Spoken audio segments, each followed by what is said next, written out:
Sit down if you want to. Right in the middle of what's going on. I'm in the middle of an interrogation. Take a seat, young Skywalker. The middle children of history, man. Middle of the day, Alfred? Please, take a seat there. Right now, I'm in the middle of nowhere. Stop the middle of the base hit! Meeting in the middle. Like. They fought for the freedom of middle. The middle of the middle of a war! Come on, freaking ridiculous! Why don't we have a seat and talk it over? No! Not the middle seat! Let the games begin on this week's episode of the Middle Seats Podcast, the best seat in the house for all things movies and entertainment. I'm your host today, and your games master, Mr. Andrew Auger, as we go on the hunt of our lives on this episode of the Middle Seats Podcast. Let's meet the contenders. He's got bigger calves than Arnold Schwarzenegger, Mr. Nate Lungarini. How we doing, everybody?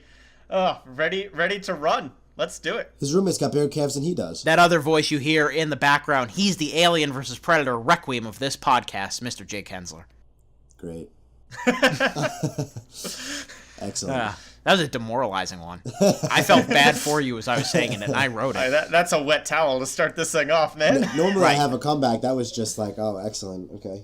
Well, Jake, here's the thing. You can get on my good side as the game master here if you just agree with some of my points that we're going to talk about later here on this Middle Seats Podcast. If you're joining us for the first time, as I mentioned at the onset, the Middle Seats Podcast is the best seat in the house for all things movies and entertainment. Our show is divided into 3 segments. The first, we kind of talk about a topic that is on one of the members of the crew's mind. It's lobby talk. Then we move to the biggest news of the week with our news segment, and then we get into our feature review of the biggest movie happening right now, usually. Today, it is of Shane Black's The Predator. So we're already apologizing ahead of time. Jake gave us a big diatribe ahead of time. So if you hear sniffling and coughing, you know where it came from. Jake, would you like to explain yourself? I don't know if you guys have ever heard of this thing called a cold, but some people catch them. I happen to be one of those people in today's day and age. Yeah, that's just about it. I kind of sound crappy. I kind of feel crappy, but show must go on, right? Right. I just figured he should apologize to you, the audience, first before we start. I'm not going to apologize for being a human being. Oh, then apologize to me, because I'm the one who's got to edit around your sneezing. Okay, yeah, 100%. Sorry, Nate. Sorry. Oh, my God. There's already tension. I can tell this is going to be a great show. Let's get to my possibly controversial lobby talk topic. Let's all go to the lobby. You're in the lobby? What do you look like? I will blow up the block before you can make the lobby. So, guys, this is going to be a very deciding segment for the Middle Seats Podcast because a lot of people are going to come out with different opinions of me, I feel like. Some people are going to be like, he's a revolutionary. He has some of the best ideas I've ever heard. He sounds amazing. Forget Jesus. It's just him. And then other people, well, okay, maybe that was a little strong. A lot. Yeah, maybe a little bit. And then other people are going to think I'm a sociopath and basically Larry David incarnate, which I don't think I am. There's just something that's been on my mind lately when I've been going to the movies. Now, of course, we put all this emphasis on, don't talk, don't text, don't use your cell phone at any cost in the movies. It distracts from the movie-going experience. And yes, that's completely true. I'm not disputing that at all. But there's a greater evil in my mind. And this is one that, for some people, is integral to the movie-going experience. But maybe there are people that are like me that you're getting to a big dramatic moment. Jack is about to kiss Rose or something like that. The Joker is about to take down Batman. Freddy's about to get fingered. Whatever, popular movies out there. Man. I've never seen the film, but I'm assuming that happens sometime in the movie. It's in the title. But anyway, you get to the big dramatic moment and you just hear crunch or like a gulping sound or just a slurp, and it just jolts you out of it. And I know, snacks are a big part of the movie-going experience. A lot of people can't see a movie without popcorn, without a drink. But for me, what if there was an option where I could go to a movie and none of that stuff would be there?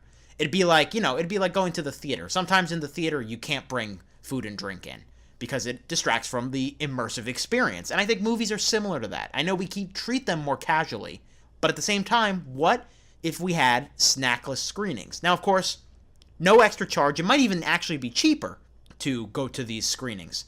We would only do a few a day, but if you get caught with food, it's kind of like the Alamo Drafthouse with texting. They throw you out. So, lesser price, but at the same time, stricter enforcement. So, I don't know. It's just been gobbling around in my mind recently. even people I love going to the movies with, like some people maybe on this podcast or some people not on this podcast, like to eat a lot at the movies, and that's fine. What do you think? Jake, am I crazy? When you first pitched this, I had a feeling I knew where you were going with this. I think it's an interesting idea, but I'm a big snacker, and I always need, even if I'm not snacking, I need water. I drink a lot of water. So personally, I would not like that, but my counter solution to your problem is when they say silence your cell phones now, tell everybody, open your snacks now, and please eat quietly or something like that. Just because I understand what you mean. I hate when all of a sudden we're like 45 minutes in and all of a sudden yeah. I'm like, shut up. What are you doing? You're right. Keep it down over there. Or when people, I can't get over the people that bring in the fucking full styrofoam, and it's like, I'm sorry, is this a 5-course meal? What's going on right now? Like, what are we doing? You have a fork and knife you shouldn't be eating in the theater. I don't know about you guys, but the AMC by me is now called an AMC dine-in theater, where they literally serve you you can get burgers, mac and cheese, you can get like ice cream shakes, you can there's a bar, so you're not going to sell them with this, but right. Well, going in, you know what to expect with those, so that's different. Right. And I'm not proposing every movie screening do this, but like a couple a day. I don't know. Nate, what are you thinking about this? Well, I'm definitely more on Jake's end of the spectrum here. There is a reason that I'm pictured in our nice little logo here with some candy in my hand. And that is because every time I go to the movies for something I really want to see, I get Mike and Ike's. That is my tradition.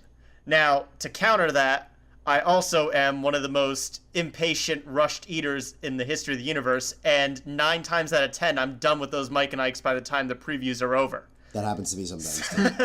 So I'm not going to be your crinkler.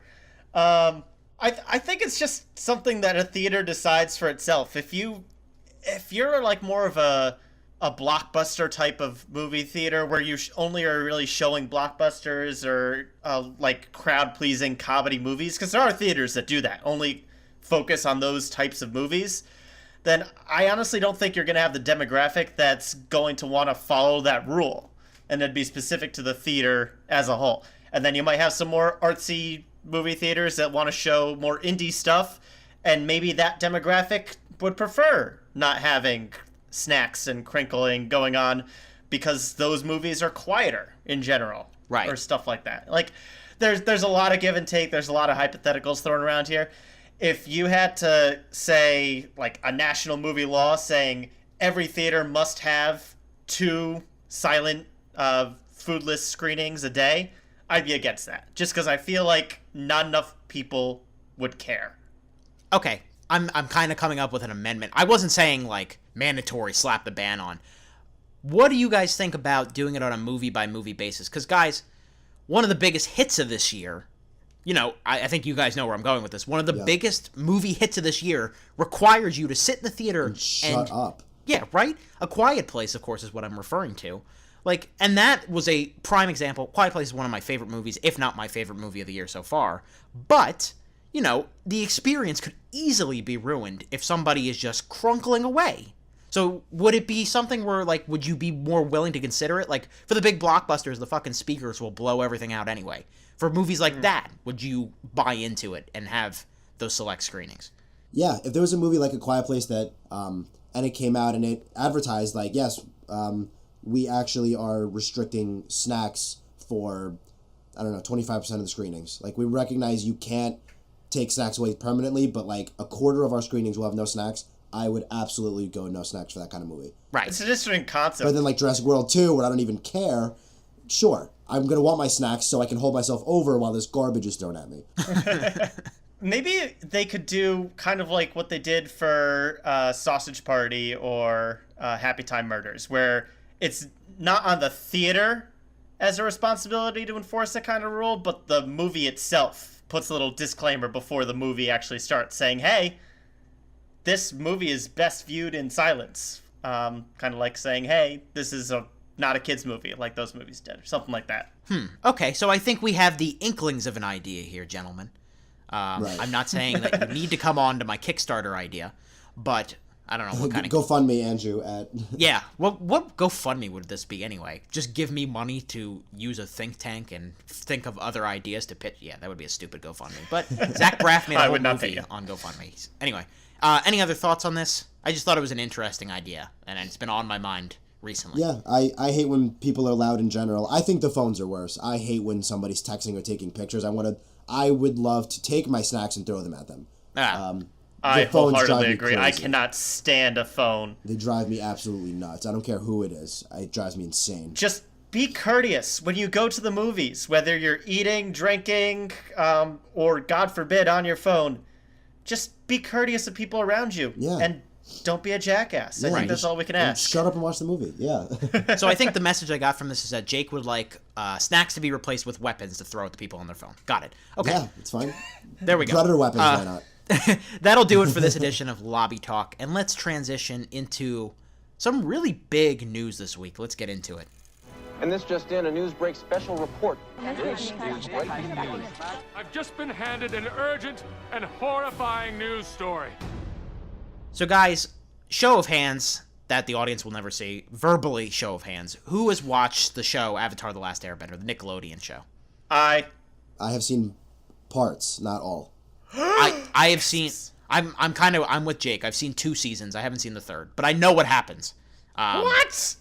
I know. It like uncultured swine. They took it off Netflix. You want to talk about uncultured? Let me watch on Netflix. Yeah, I would 100% It's for free on watch Nickelodeon, it I think. Or at least it was. All right. Anyway, well, of course, it was a really popular Nickelodeon show in the mid to late 2000s. Still is. A lot of people consider it one of the greatest animated shows of all time. It is. Maybe one of the greatest TV series of all time. It is. And from what I've seen, I definitely can't dispute it. It's beautifully animated, well written, has amazing action, just across the board. It's prime fodder for some kind of adaptation. The show ended in the late 2000s, and then we did get a movie in 2010. If you want to call it that. If you can call it a movie, correct. You probably don't know it as Avatar: The Last Airbender. You know it as simply The Last Airbender because of the blue cat people a year before. And it's probably one of the biggest disasters of the 21st century. 6% on Rotten Tomatoes, several Razzie wins. Just to qualify that, the biggest movie disasters of history, not like regular history, right? Why would I equate Last Airbender with 9/11? You were the one that went there. Anyway. I was going to make a joke, but nothing I was going to say was in good taste. So. Yeah, anyway, movie, dull, flat, laughably acted, awful acting, horrible editing, kind of racist, like a little bit. Like, we don't have time to go into the whole politics of it. But given the fact that it was made by M. Night Shyamalan, that's particularly shocking. Just awful. Awful, awful, awful. Now, we've been looking for redemption. And who's better to sweep in and reboot things and give all the money of the world than the 33-time or whatever time nominated Emmy streaming service, Netflix. Netflix has apparently struck a deal with The Last Airbender's co-creators Michael Dante DiMartino and Brian Codelenzo to oversee a live-action series. Aang, Sokka, Katara, they're all going to get their day in live action. Nate, I know you're probably have some kind of strong feelings about it. We haven't really talked about it. What are your thoughts? Call me a purist, but I really don't feel like this is necessary. The animated show is just so perfect in its own. It'd be like trying to remake The Godfather, or that talk to try to redo Memento. They were already perfect forms of their own movie. There's no need to redo it. If they wanted to continue, like the Avatar world in live action, like a Legend of Korra sequel in live action with new characters, by all means, go for it. That's a cool project. You could probably do a lot of fun things. But you don't need to retell the same story we already have access to in live action just for the sake of saying, I want to try it. It's the same thing that Disney's doing with all their animated sequels now. I've been against that wholeheartedly, and I think it applies here. I think the only redeeming quality is that the original show writers are brought on to oversee this project, which is huge, because that means at least the vision will be in the right spot. It's like J.K. Rowling working with Harry Potter. Even Right. if she isn't directly involved with the production, at least the guidance and the supervision is there, so that way it isn't a complete farce like The Last Airbender was. Yeah, that movie was basically made by people who I felt like never watched the show. So you know at least somebody that watched the show was going to be behind this part. Jake, preliminary thoughts?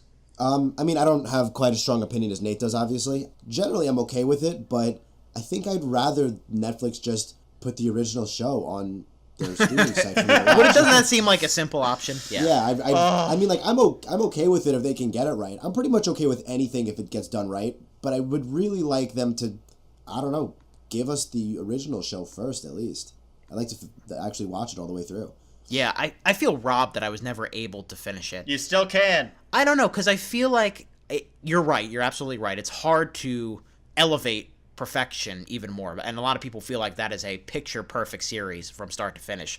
But there are elements of that series that I think, if done well, could look really cool in a live-action format. It could feel epic. You know what I mean? So I'm conflicted, and I also know that they deserve a mulligan after that first attempt, and they need something to kind of wash that away. I mean, it's hard. That's the last Avatar-related thing that people will remember, besides Legend of Korra. You know what I mean? About the main series, is that movie, which completely desecrated everything that show stood for. I remember back when that first movie, when that only movie came out, Reels channel, which was this YouTube channel, they had, like, first fan reactions, and those were almost always positive. They would come straight out of the movie, and they'd be like, what did you think? And they'd be like, that was the greatest movie ever, I love Twilight, or that was the greatest thing ever, I love Batman, or whatever. They would get positive reactions pretty much every single time. The Last Airbender, uniformly negative. And, you know, I feel like that failure still stings for a lot of people. And I know they have the original show to go back to, but I think this, if it works, could be just a nice, like, compensation for what happened before. We're sorry. Palate cleanser. Right, exactly. Yeah, it's just, I'm just going to keep harking back to how this animated form is just so good for this series. A lot of the show's charm came from just the things you can do with animation. You can have characters, like, instantly change to completely exaggerated emotions for comedic effect, and then cut back to the drama whenever you needed to with this really awesome art style that just was like this perfect storm that appeared in the original show. Could you get something similar with real actors? Sure. Could you get cool effects with CGI? Sure. But, like, we already have it. Why are you gonna just rehash? Anyway. Yeah. Well, I think our opinions will continue to form as we learn more and more who gets cast in certain roles. Yeah, that'll be pretty key, too, I think. Yeah, like, I hope I'm just taking a guess that Sokka and Katara this time will not be white kids, but I guess we'll find out. I guess we will. So that, we don't have a timetable on it, but it could be coming up. And now we move to a couple of huge superheroic tidbits here. One from DC and one from Marvel. Let's start with the DC one, which was, this shattered pretty much the movie Twitterverse last week. All the big critics were away at festivals, but this was the news of the day. According to The Hollywood Reporter, Henry Cavill, who has played Superman 3 times now, he is going to be parting ways with Warner Brothers and will not be playing Superman again. Now, this has not been confirmed by Warner Brothers or Cavill's camp, but The Hollywood Reporter is one of the top outlets in the movie reporting industry. So when they publish stories like this, they're usually pretty true. According to The Hollywood Reporter, negotiations between Cavill and Warner Brothers broke down after he was supposed to possibly appear in Shazam, which of course is coming out next year. The talks fell through, and then after that, contract talks about future movies kind of broke down, so there is doubt that he will ever come back to the role. Plus, he just signed on with Netflix for a big adaptation of the video game The Witcher. That could be a big multi-million-dollar project that he is working on. So that would be Batman and Superman. Doesn't matter if they're fighting anymore, if they're not going to be here anymore, you know? Apparently Ben Affleck is leaving too. That, of course, that hasn't officially been confirmed, but that has been everywhere for like a year and a half now. So, guys, a major shakeup. Did Thanos snap his finger and make the 2 biggest actors in the DCEU besides Gal Gadot leave? Jake, what do you think? I mean, the DCU's been obviously struggling heavily. I like Cavill as Superman. He's not like blowing anybody away, but I think he's good. I liked him. I know he's a little dark and gloomy. I think that's the writers and directors' fault more than his, personally. I think he might struggle with some bad scripts, but I generally like him. I think he's pretty good. But I also think this, I don't know, man. If I'm the producers at DC, I plop down in my chair and go, what do we do now? Like, do we just do what Marvel did and scrap Spider-Man and X-Men and go with our side characters? Like, I don't know. I think they're in a lot of trouble. They just potentially lost Batman and Superman. I think they have a lot of thinking to do. I say burn it down. End with the DCEU as we know it. I'd be okay with it at this point. Start over. At this point, your biggest draws as character properties to this franchise is Batman, and by extension, the Joker, Superman, and Wonder Woman. Everybody knows those characters. And 2 out of 4 of those are now out of your universe. The Joker has been pretty universally poorly received, yes. And they have this whole weird side project going on with a completely different take on said Joker that's just going to confuse audiences to hell. And then you have Wonder Woman, which has so far been pretty universally praised. So you're 1 out of 4. Gal Gadot, get out. Just get out. I don't see how this universe is salvageable. We'll see if Aquaman can pull it together, but that's a hard ask to go from saying I am the franchise that owns the 2 most iconic superheroes of all time to saying I have Aquaman and Wonder Woman. Right. It's just somebody put it funny, like the fate of the DCEU now based on a $200 million project that Entourage treated as a joke, which is Aquaman, which is of course coming out in a little bit. I was kind of getting a little peeved by some like revisionist history I was seeing on Twitter. People were like posting like these like big gift tributes to Henry Cavill, like the definitive Superman. We'll miss you. You did such a great job in the iconic role. Thank you for your service. Like, first of all, like, he was a veteran. Second of all, like he was the definitive. He was better than Christopher Reeves, better than Brandon Routh, you know. And I just want to kind of set the record straight. Henry Cavill wasn't Superman until like halfway through Justice League. Yeah. Like, there was a version of a person that called himself Superman, but like Jake, like you alluded to, the writers never gave him a chance to be that character, and it's kind of disappointing that he finally started to develop into that character, but the rest of the universe is such in shambles that both sides seem to be walking away from the table. It's disappointing because Henry Cavill proved, especially in Mission Impossible Fallout, that he does have talent. They just wasted him. They took all of the fun out of Superman for so long that by the time we got to any, it was too little too late. Yep. Now the question is, where do we go from there? And I like the metal, like, Nate, you kind of broke it down well. The Wonder Woman's beloved. The Joker movie is kind of confusing, but it's different. I want to read an excerpt from a piece from Matt Singer, who is this editor-in-chief over at Screen Crush.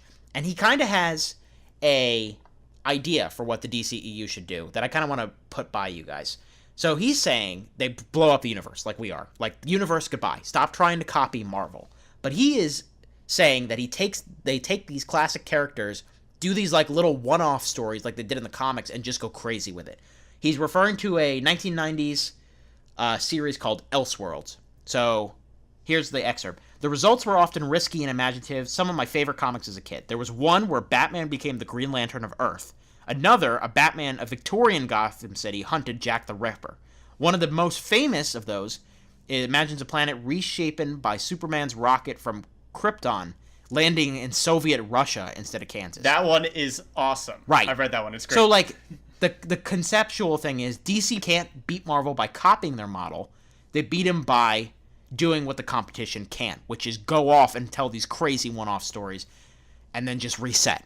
Now, I know we feel like the DCEU sucks right now. It does. But do we still want to see them go for a universe, or would we rather these one-off things? I think that the one-off stories are great, and it's an untapped market because superheroes have the really cool property that basically anybody who knows even just like a brief snippet of the character can instantly just relate to the characters because the roles are so iconic that you can instantly just say, okay, here's Superman. I know Superman. Let's see what Superman does. you can get away with not having any exposition in a superhero movie nowadays, just because people understand that type of hero's journey played out on screen.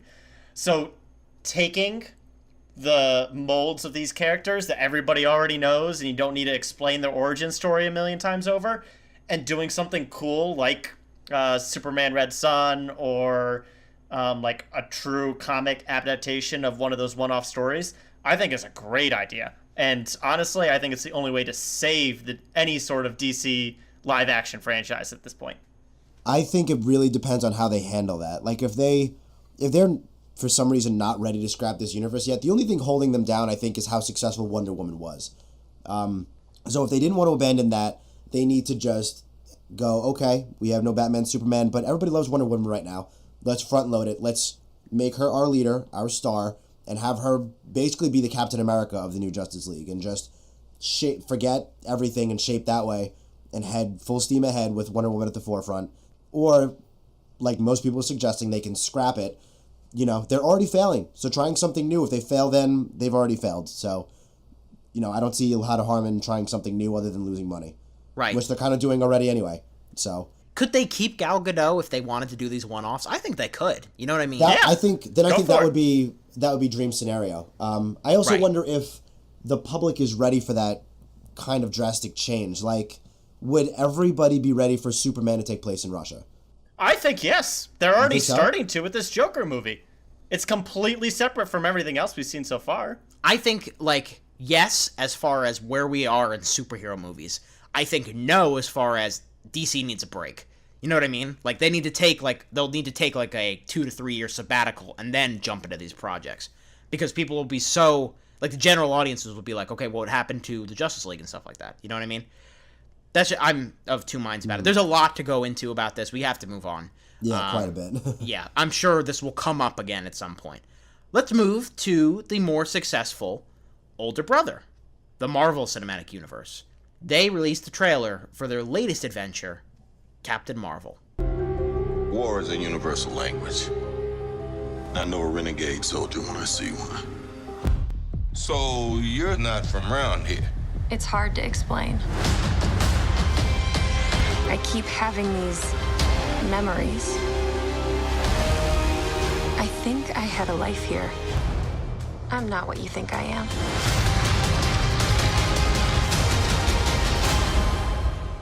Captain Marvel is the 21st movie in the Marvel Cinematic Universe. It's directed by Anna Bonin and Ryan Fleck. Of course, it stars Brie Larson, Samuel L. Jackson, Jude Law, Ben Mendelsohn, Clark Gregg, Lee Pace, Jimon Hansu, and many, many more. We don't know a lot about plot right now. We know Captain Marvel will play a huge role in Avengers 4. Set in the 1990s, her own solo adventure, she makes a return to Earth. She's already had her powers, although it seems in the trailer she doesn't seem aware that she's from Earth. But she's caught in the middle between a conflict between the Kree people, which of course, Ronan the Accuser, the big baddie of Guardians of the Galaxy, he was the Kree, he was a big radicalist. And then the Skrulls, who are very popular in Marvel Comics and probably will play a huge role going forward in the MCU. There's a conflict between them, it ends up on Earth, and we have a movie. Now, of course, anytime an MCU trailer comes on, there are strong reactions all over. Of course, this is #1 trending on YouTube right now. Millions and millions of views across just a short few hours. Initial impressions. Jake, let's start with you. What did you think of the Captain Marvel teaser? Well, before I even get to that, do you think Kevin Feige just sits back and watches the YouTube views just go up and up and up and up every time he releases something? Just back in his chair, pours a glass of whiskey, and just goes, let's watch this go.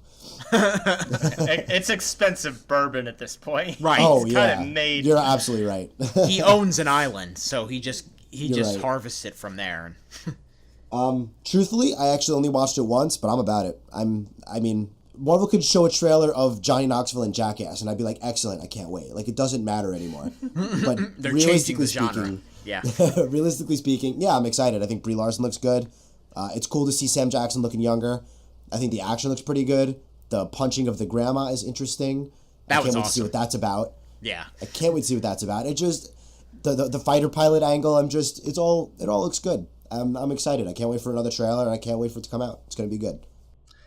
From my end, this is kind of just like a flashback to when Guardians of the Galaxy's trailer first dropped for the first one, where I realized, holy cow, I don't know these characters anymore. I have no idea what their powers are. I have no idea who their main baddies are. Like, these are just like such a void of my nerd knowledge here. And Captain Marvel is the last of that line. Like, my understanding is that she's kind of like Marvel's version of Superman, but a little less OP. In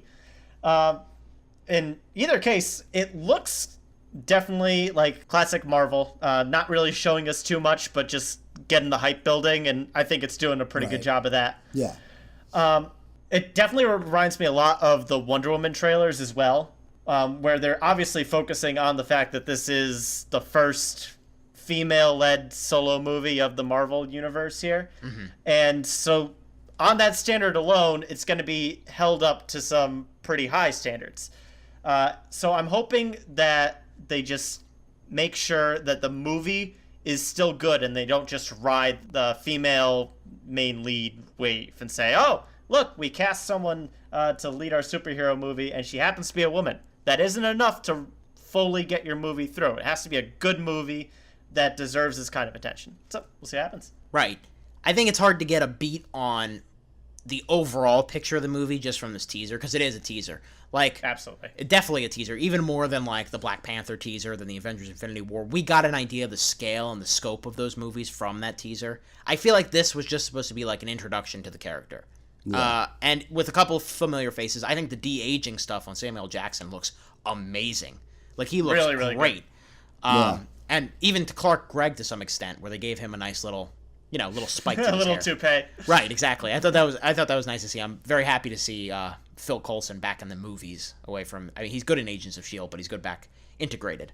I've been seeing this thing on the internet. I guess I shouldn't have looked at YouTube comments, but that was my first problem. That is, but like, a bad mistake.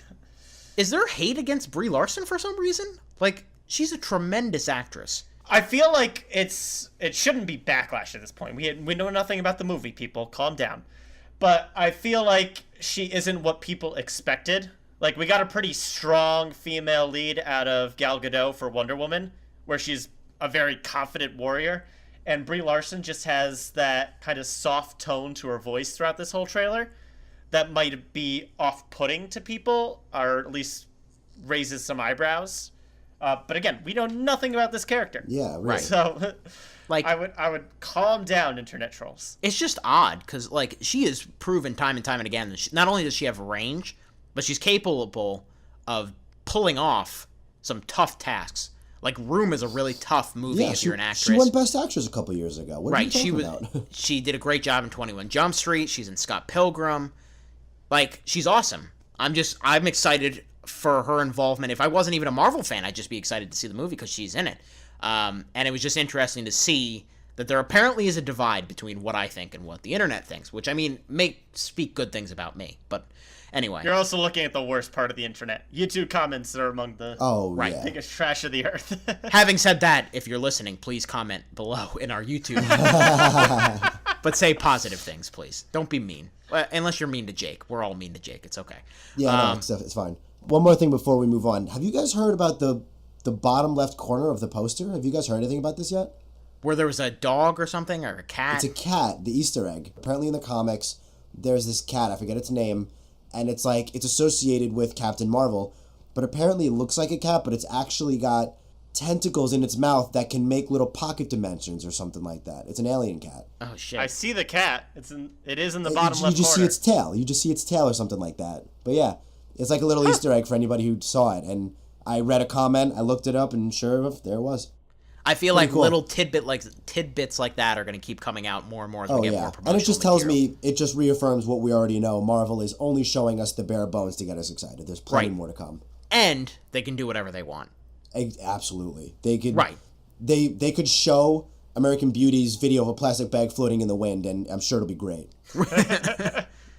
Right. So that'll do it for the news segment. A lot of big stuff. We didn't even get to some of the other stuff, like MoviePass getting some huge competition. Yeah. Mary Poppins trailer. There's just a ton that we had to bypass because we need to get to our feature review of Shane Black's The Predator. I'm in acquisitions. I look up and I catch what falls out of the sky. What's on the ship? It's above our pay grade.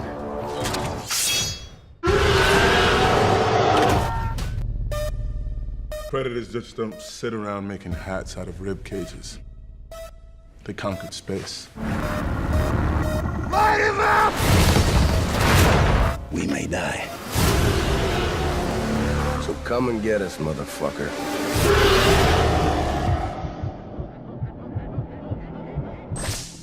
The Predator was directed and co-written by Shane Black, who of course was a co-star in the original 1987 Predator movie, starring Arnold Schwarzenegger.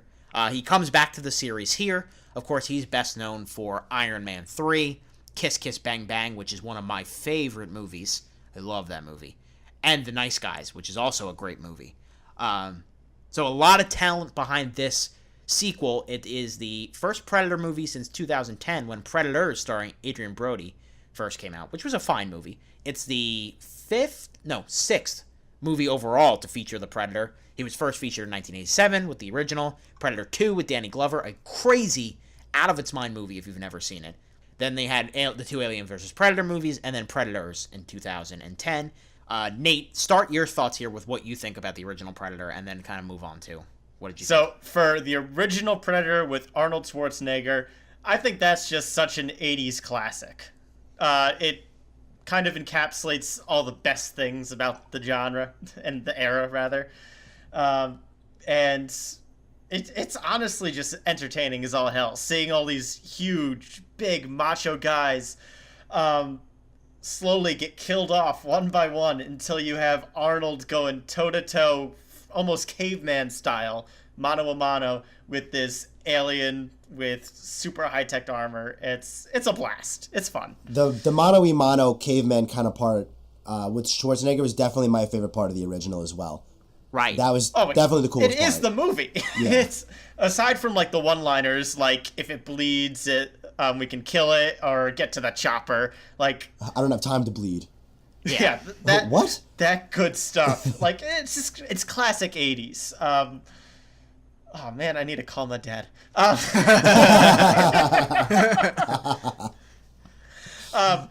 original Predator is a lot of fun.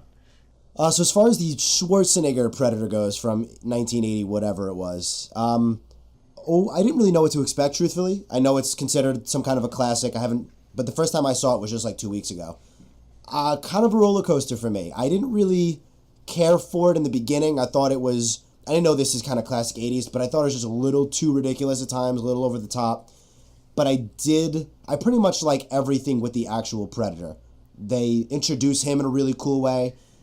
He's really kind of mysterious. He's actually pretty scary because he's invisible a lot of the time at first, so you really don't know what to take from him. And then toward the end, Schwarzenegger going toe-to-toe with him was definitely the coolest part of the movie. Right, and he laughs like the laugh in the Thriller music video. Oh, I didn't like that at all. Notice that? I didn't like that at all. I was so it's a little off. I was so for the third act until that happened. Then I was like, what a great third act. that was God so damn weird. It. Yeah. That I also love how it thought ends process. with like Full House end credits. Yeah, what was that? I don't know. It's I'm so weird. confused. Anyway. But yeah, I was loving the third act until he maniacally laughs like he's, I don't know, a diabolical, like freaking Austin Powers or something like that. I was like, what are you doing? Why would you leave that in the movie? I don't know. But yeah, generally I think the original Predator is solid, but if I were to watch it again, I would skip to like the halfway mark, personally. So the original Predator is just this big testosterone, it's like such a semblance of its era. John McTiernan, who of course directed the original Die Hard, which is another big like machismo classic. Predator's not quite as good as that movie. It's kind of dated a little bit in some points. It has amazing creature design though, and you guys are right, the cast is amazing. It's just so well put together, from Carl Weathers and Arnold Schwarzenegger. They have like the most manly handshake I've ever seen. It can get a little overbearing at times, but it's really impressive that during that movie you enjoy spending time with these killers, these mercenaries. It's a really solid film. It's just a really good action movie. Not amazing, but it's very good, very solid. So that brings us to, what do we think of today's film? Shane Black's film is kind of a mix of the machismo of that movie mixed with his kind of like witty sensibilities. So guys, there's a lot of hype leading up to this movie. They're now back with a loaded cast, a lot of really good actors in here. Boyd Holbrook, who you first saw as the villain in Logan, Trevante Rhodes, who was amazing in Moonlight, Jacob Tremblay, Sterling K. Brown. You got Emmy winners, you got Keegan-Michael Key, Alfie Allen, Thomas Jane, a Punisher's in there. Oh my god, Olivia Munn. A lot of talented people. Basically, the basic premise, a predator comes to Earth. Some ex-soldiers have to kill said predator. There are other things in play that they've kind of been spoiled in the trailers, but let's keep it vague. Reactions haven't been as sterling as maybe the studio may have wanted. They want this to start a franchise. Shane Black was saying that this might be the kickoff to a new Predator trilogy, because everything's that these days. Yeah. But will that last? Jake, what did you think of the Predator? I was up and down. I thought it was fine. It was fun enough, but nothing really great or special. I didn't really like the very end, like the last minute or so, which is franchise. This is very specific minute. Oh, yeah, no, I didn't really like how they ended it. Like the actual end note, I didn't really like at all. Oh, I agree. Yeah, but generally I thought it was just, it was fun. It's kind of what you're looking for from a Predator movie, I guess. Not quite suspenseful or intense, more action and violent based, but some decent comedy. I got a kick out of Keegan-Michael Key. Damn, I'm already struggling for words. I saw it yesterday. It was generally just pretty fun. Solid movie. Overall, good cast. But really nothing to go home and, bring people to the theater about. It's just fine. Not franchise starting, in my opinion. Oh, boy. Honestly, guys, I hated this movie. Really? Wow. I did not like it at all. I'm excited now. Let's hear it. I don't think I liked a single human character in this movie. I just wanted them all to die, and they didn't start dying until the last 10 minutes. It hurt my soul. All the human characters are unlikable, and all the violence, which the Predator franchise is known for, is human on human. There's not enough Predator, and this story is a effing mess. Good lord. Obviously, it's plot related, so I'm going to have to wait till spoilers to get into the parts I really didn't like, but the flow here is all over the place. Not a fan. Ouch. Okay. Let's see. Who do I go more with here? I'm kind of more with Jake. It's a sloppy movie. It is a messy movie. But it was semi-enjoyable. It's not a great movie at all. It's gory, it's bloody, but it's sometimes funny. You're right, the plot is all over the place. It's the mixture of tones that kind of breaks things up weirdly. You know what I mean? It's the sardonic tone that Shane Black brings to it, the self-seriousness of a modern blockbuster, the 80s testosterone that the original Predator had, that they have to mix it all together, and it's a weird, time capsule of a movie that just doesn't always come together cohesively, but is bolstered by a really good cast that does some really good things, gives more character to the characters in the movie is trying to do. And just some of the violence was really solid, I think. I really liked seeing the creative ways they were pulling these people apart. It got really brutal at points. What did you guys think of the violence? Because I wasn't expecting it to be as hardcore as it was, I don't think. I actually thought it was pretty much on par with what I expected. Yeah, it was rated R. It's a rated R Predator movie. What more do you want? Right. Well, when we have so many movies that just cut the nuts off of stuff, it was a little interesting to see that they went full Predator here. Yeah, I'm happy they didn't neuter anything. I actually thought it'd be a little more violent, if I'm being honest. Not that I'm mad. I just pretty much what I was expecting, violence-wise. Mm-hmm. I actually think what you said about not liking the characters is interesting, Nate, because I agree you don't really relate to any of them, but I thought Boyd Holbrook, who's the lead, was good. I liked him.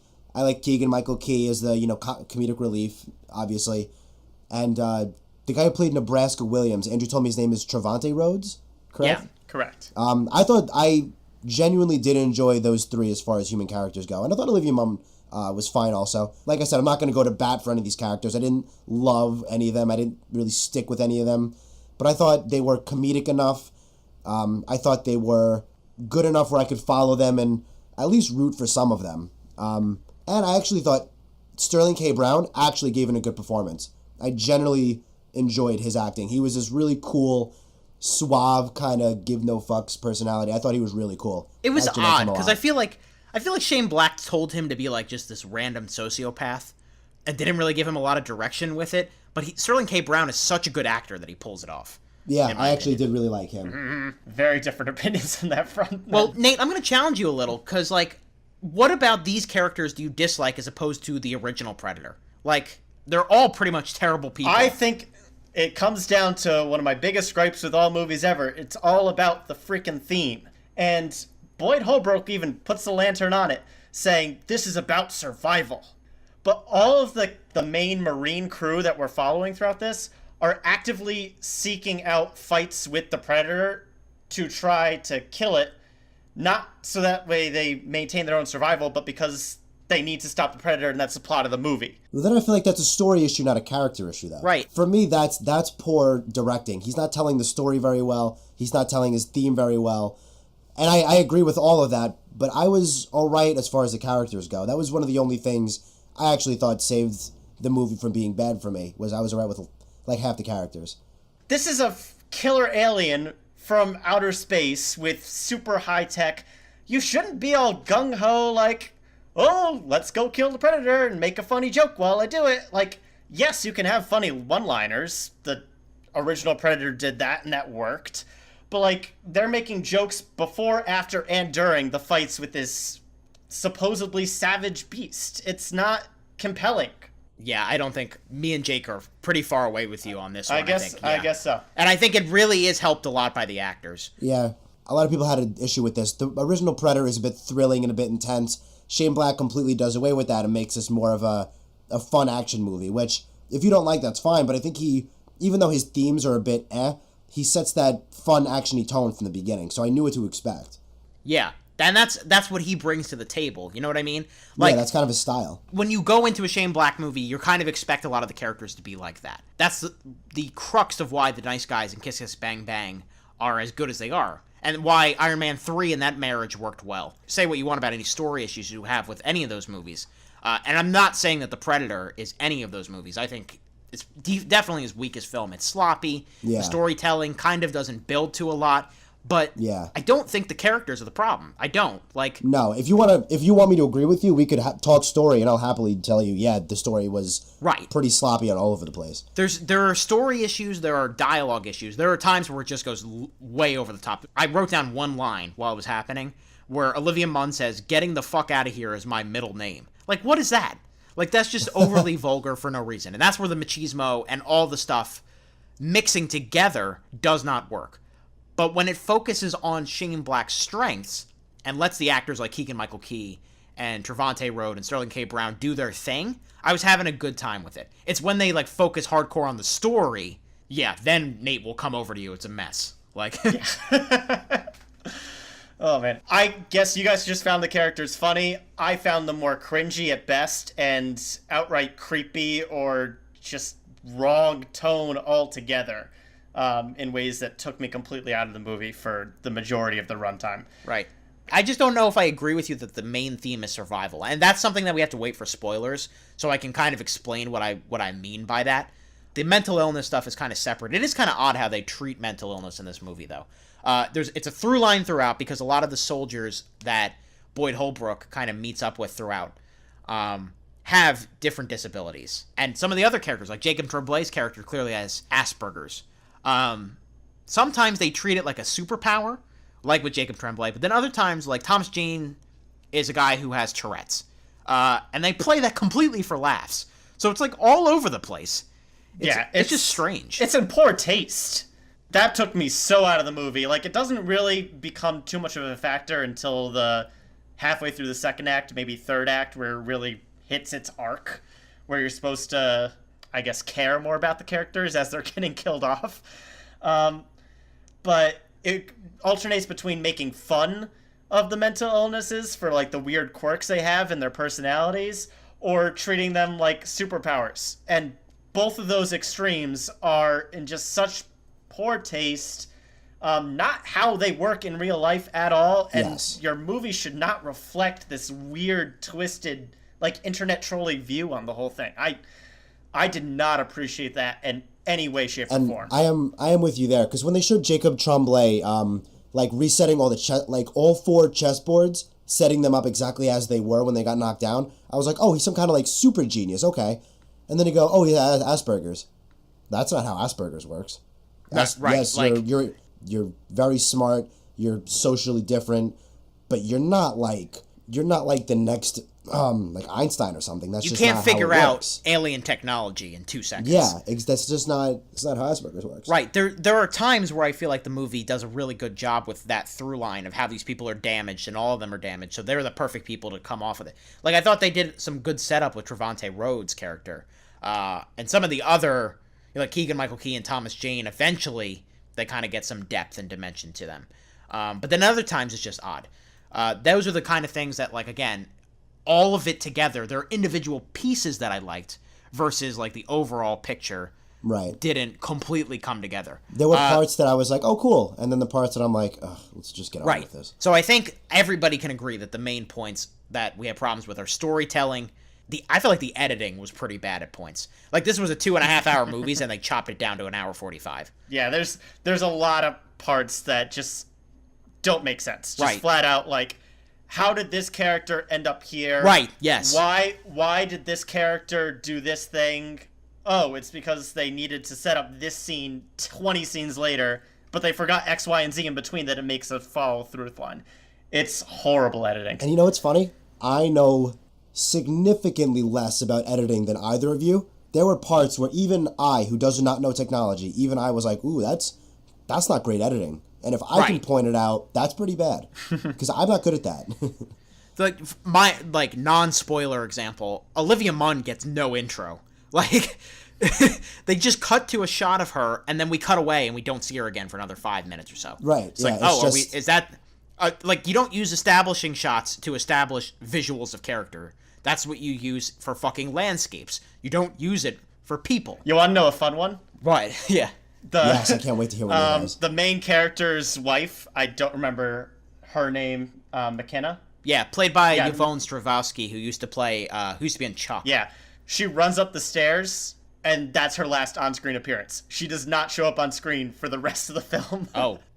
Right, yes. That's just coming back to me now. Oh, man. I also thought this isn't really a spoiler. The big predator versus the smaller predator was not really edited well either. Right. I remember thinking that fight was kind of like, wait, and then what happened? And then how did he, okay. Right, so just to establish that part of the plot, because I kept it vague in the intro, the movie's basic premise going along, and this is not really spoilers because it's been all in the trailer, where there's a regular predator who's on Earth, and then there's like a super predator who is like Dwayne the Rock Predator, pretty much. Right, exactly.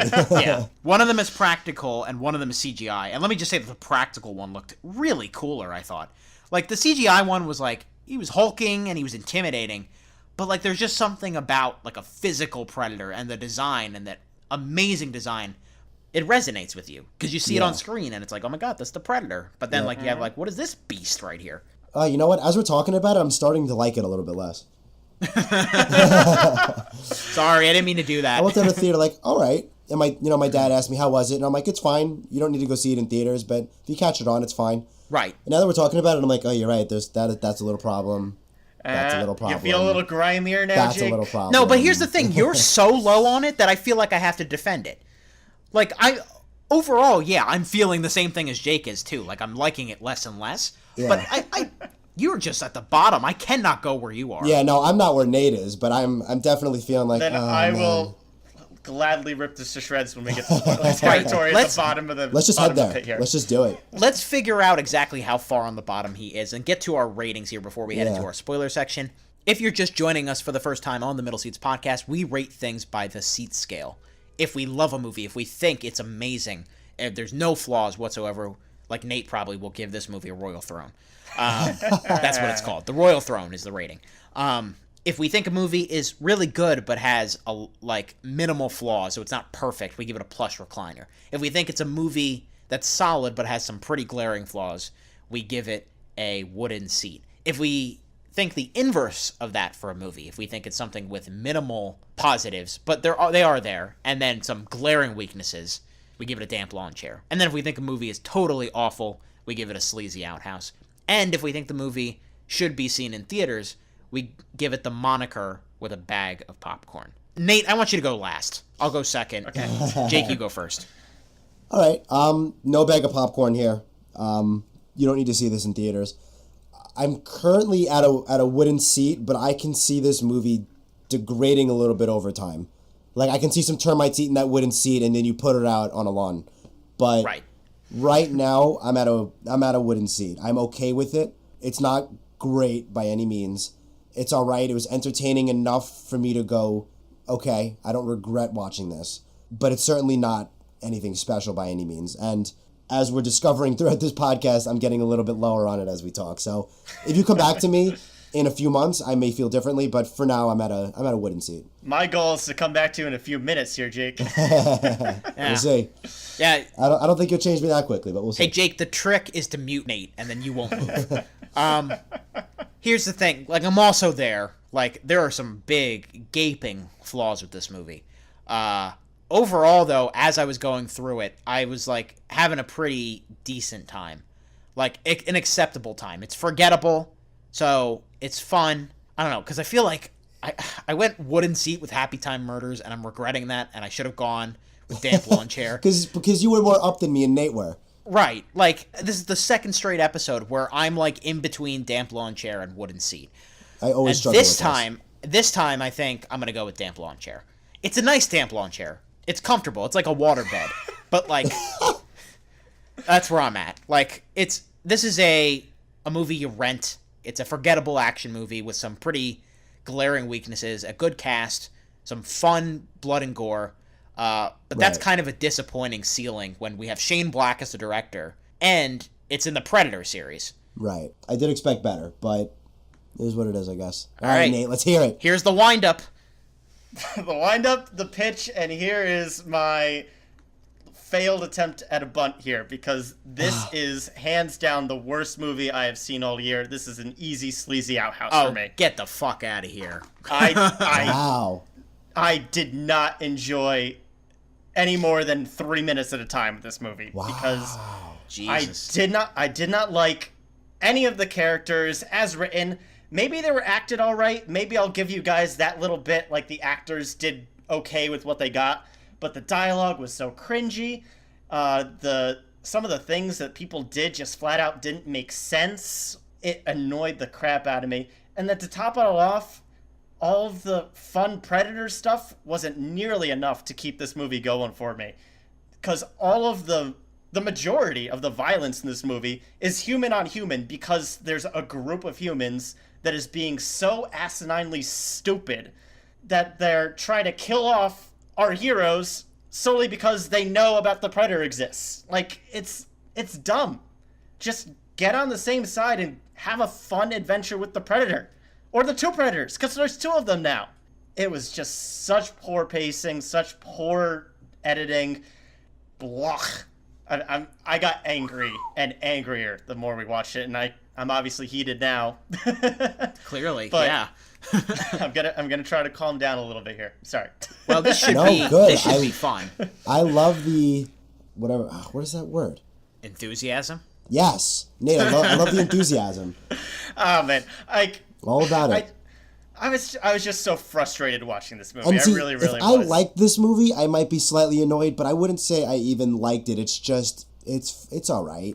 So that's fine. If you want to hate it, please, by all means. Yeah, I'm not like gonna go too far to bat. Yeah, with this one. me neither. I do have some things that I know I disagree with you about, though, and Right. I think those would be better served in spoiler section. If you have not seen The Predator, tune out now. If you have seen The Predator, join us in our spoiler section. Whoa!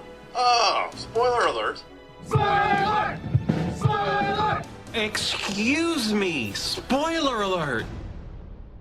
All right, let's talk about this kid for starters, because the kid played by Jacob Tremblay is pivotal to this movie, both character-wise and plot-wise. As a child actor, I don't think he was awful. He definitely wasn't great by any stretch, but like he wasn't awful. But his whole shtick is that the Predator wants to take him because his autism is apparently the next stage in human evolution, and that can make the Predators even more powerful. I have no idea what the hell Shane Black was thinking of making this the focal point of your movie. Am I wrong there? Well, actually, I'm gonna stop you because there are real, like, psychological and scientific theories that do believe that some people with autism and Asperger's are actually the next step because their brains see differently than us and they're hyperactive, hyper smart, blah blah blah. It's not like one specific task, or it's like it is still a mental condition that a lot of people live with, some suffer through. It shouldn't be the focal point of your action movie to say, oh, you have autism, you have a superpower. No, and superpower I agree with, but as far as Predator interest, I thought that was fascinating. I was not mad about that. If the movie was more focused, it might have worked better. Like, right. Like, it's kind of it feels like a one-off. Like, it just feels like... Let's take the autism part out of it, and let's just focus on this kid's existence in the movie. The main character, Quinn McKenna, wants to make sure his son gets safe, but then proceeds to drag his son along through all this, like, action-adventure stuff. Once you got your son safe from the Predator, just keep your son safe from the Predator. Why are you hunting the Predator with your son? The second act is getting to his son. Right, yeah. You gotta come up with a better string of events to keep the son in the picture if that's what you want to do with your movie, because that's what this movie wanted to do. And why is a 10-year-old with Asperger's out trick-or-treating on his own? Yeah, Jake, they never address how he murdered someone. Right, exactly. So I think that's all like nitpicky stuff, like plot stuff, but it's a nice segue into, I think, the biggest flaw in the movie for me, and that is the federal government, who is hands down the biggest bad guys through all this. Like, that weird government agency is more antagonizing than the Predator, I think, for every scene that they're in up until the third act, where they say, oh, I guess we gotta work together now, even though we've literally killed each other 2 seconds before. Can anybody come up with a good reason why that branch of the military needs to fight McKenna's squad through the entirety of this movie? No, not really, to be honest. Yeah, I was pretty confused by that also. Because Olivia Munn's character is a vital asset to learning about the Predators, and they go from explaining everything to her in one scene to wanting to kill her in the next because she knows everything that they just told her. Right. It's sloppy. Right, yeah. The whole thing was like, oh, nobody should know, but there are bigger things going on than that. Right. So... Jake, I think you've talked about this before on the show, and then storytelling. It's basically the idea that, like, this happens in the movie, and then this happens, and then it's not building towards anything. It's just a series of events that occurs. Mm-hmm. And Nate, you kind of alluded to that earlier. It just feels like things are happening at the end. I agree the third act is a bit of a mess, and it ends with one of the worst sequel baiting things I've ever seen. Yeah, I was like, oh, come on. Yeah, like, that was dumb. That was so stupid. Hang on. Who thought, at least for a half second, that it was either going to be an alien queen in there? Yep. Or the other one that I saw was Arnold Schwarzenegger. Like, I thought frozen. Schwarzenegger. I did. I thought the alien. Because I saw the shape of it, and I was like, oh, is that the xenomorph? And I was like, wait a minute, that would be a terrible idea. Why would they let him take out the Predator? I dead-ass thought, if Schwarzenegger steps out of that thing, I swear to God.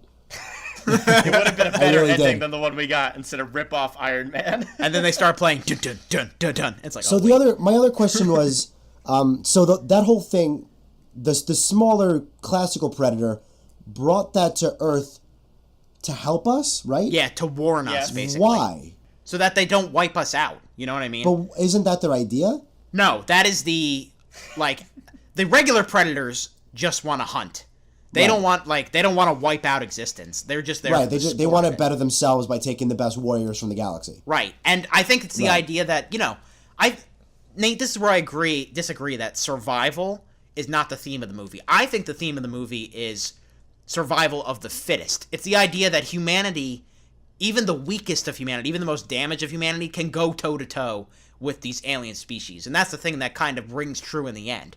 It's the idea that the predators think that they can come into our neighborhood and just step on shit. But you know what? We step on you when you come into town. Except all the other humans are going to kill each other before the predator even gets to you. I didn't mention that part. I didn't say it was perfect. I kind of get where you're going there, Drew.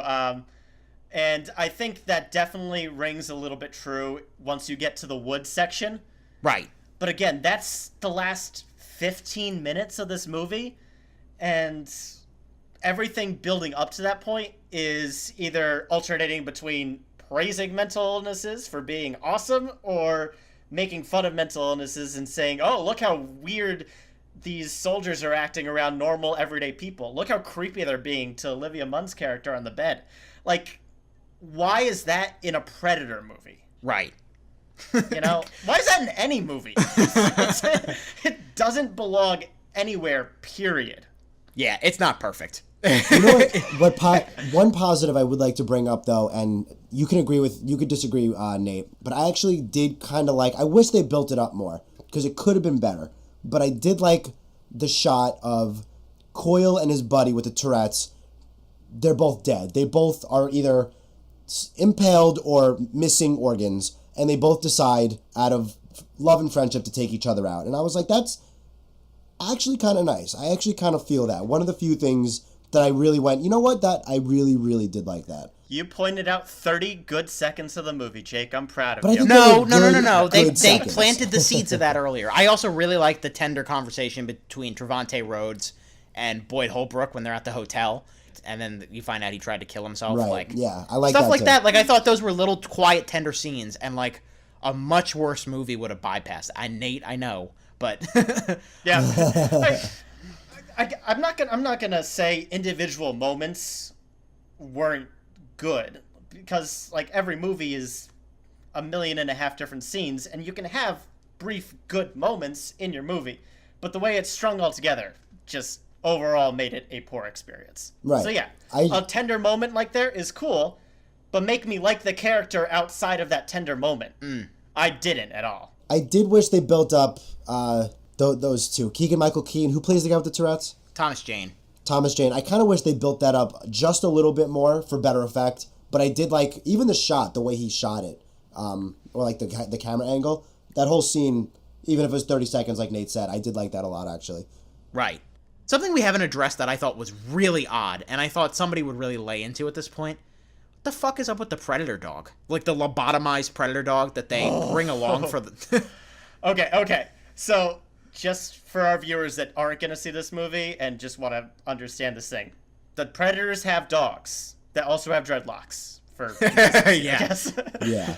There are two of them that go after the little boy in a baseball field. And at the last second, all the Marines show up and go after the dogs. They successfully kill one of them. And they get 80% of the way there for the second one, but let it run off, or not even run off, it walks off the baseball field and kind of just does its own thing for like a solid 20, 30 minutes of the movie. And then it comes back after they chose not to kill it for some unexplained reason to befriend Olivia Munn's character. Right. And then it becomes their friend and it fights the other predators for the rest of the movie. It is such a backwards, weird thing that is never explained. And it just like adds on to the chocolate syrup of stupidity that was this movie's third act. Yeah, there were times where I thought it was like some okay comedic relief, and some point I was like, still with the dog? Right. Still? Like, why is it still here? Yeah. It went on for like 40 minutes, and it's like, is he going to do anything, or is he just going to like, just load him in the van and make him play fetch, or... Yeah, I'm not really... And they did. They like threw things so it would run away, and then it came back. And I'm like, part of this is cute, and part of it's like, Shane Black, what are you doing? Right. Yeah. There's some pretty poor CG towards the end of the movie. I don't know if you guys are aware, and Nate is going to be like, of course they did. But they reshot the entire third act, and they still didn't make it that much better. But like you can tell with there's some bad green screen when they're hovering on the side of the... They reshot the entire ending because the test screenings were bad. Right. And so, I mean, like, Oh, wow. I don't know how much better they made it. I want to see what those test screenings were. You know what I mean? Yeah. Because I think we all agreed that was the weakest part, that third act. The big predator kind of went out anticlimactically. Like, he accidentally, or like something happens where he blows himself up, and then he just kind of falls off, and I don't know. I thought something bigger was going to happen.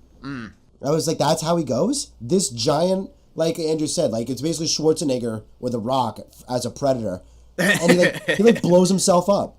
Right. Like, all right. Just see you then. Yeah. I guess that's it. We need to start wrapping up soon. Yeah, absolutely. Yeah, I'm done with this movie. Yeah, go ahead. Get us home, Nate. Again, all my subjective opinion. Obviously, I got a little heated. And I want to make clear that this is not nostalgia talking. I've only seen the original Predator, I think, twice. Once recently, once a long time ago. I'm not married to this franchise. It doesn't have a huge identity in my mind as something that it needs to adhere to. This was just a bad movie. The characters, actors aside, were very poorly written. The plot was all over the place, and I cannot stress enough that some of the things that this movie decides to do about some kind of sensitive topics are just plain stupid. So I'm going to reiterate that this is a sleazy outhouse for me. It is the equivalent of the poop that the main character had to take to get that little invisibility ball out of his butt. Wow, look at you. And that also was odd. Very much so. And I don't even want to get into the sense of why he only took one poop in between when he shipped that from frickin' Mexico to when he got here. It took a while to pass through his system. So well done, Nate. Well done. Anyway, I'm very much done with this movie. Not worth your time. All right, well, that'll do. You can find us on SoundCloud and iTunes. Go ahead, Jake. I thought it was all right. I think, so for me, I didn't think it was a piece of crap, and it was entertaining enough. It was fine enough for me to go, sure, I don't regret seeing it. And I don't regret seeing it. It may get a little worse as time goes on. That happens to me with some movies, some better, some worse. I thought this was just okay. If you're a fan of the Predator franchise, fine. If you like some relatively mindless, violent action, this may be for you. But generally, this is not a must-see. It was a little disappointing, considering it was Shane Black. I was hoping for better. You know, Kiss Kiss Bang Bang and The Nice Guys are some great action comedies. Right. So I was hoping for something a little bit better from him, but I don't know. Just kind of okay. I'm excited for October. Yeah, I think the worst part of it is just that it's disappointing. Yeah, I was hoping for better. All of the talent involved. I was just bummed out that it wasn't the great movie that I was hoping it could be. It's a forgettable, fine action movie. Like a decent rent. I think if you rented this, you wouldn't have a problem with it. But it's kind of got a problem that we've seen a lot this year. I've personally seen with like Jurassic World and The Meg and Pacific Rim Uprising. All of these movies feel cut from the same cloth. Like they do certain things correctly and then they get certain things way wrong. And it's just another generic blockbuster. When it comes down to the overall picture, it's a mess with positive things in it. And that's like, that's the definition of a damn lawn chair. So, you know what? I am pretty happy that I went with that. Anyway, that'll do it for the end of our Predator review and for the end of this episode of the Middle Seats podcast. Before we go, Nate Lungarini, have you calmed down yet? Can you tell us calmly where you can find us on the internet? Alrighty, here's how you can get in touch with us. Please like, comment, and subscribe to our YouTube channel, The Middle Seats. You can also listen to us on the go on both SoundCloud and iTunes. For any questions, comments, or updates on the show, keep an eye on our Facebook and Twitter, both at The Middle Seats. If you like what you hear and you want to see more content, let us know and spread the word. We've got a big couple of weeks coming up. September kind of ends with a whimper, but then we'll have some big reviews. We're going to probably have a couple of double reviews. We've got to get to Venom. We've got to get to A Star is Born. We've got to get to Bad Times at the El Royale, First Man. They're all coming at the beginning of October. We've got Halloween, which one of the members of the crew has already seen. Whoop, whoop. Shh. Whoop, whoop. Anyway, in between all that, be sure to check off our spin-off episodes, Freeze Frame, where we jump in our time machine and head back in time. The next one will probably be related to Venom or A Star is Born. We don't exactly know yet. Stay tuned for that. That'll do it for this week's episode of the Middle Seats Podcast. For Nate Lungarini and Jake Hensler, I'm Andrew Auger. Keep that seat warm, everyone. We'll be back soon.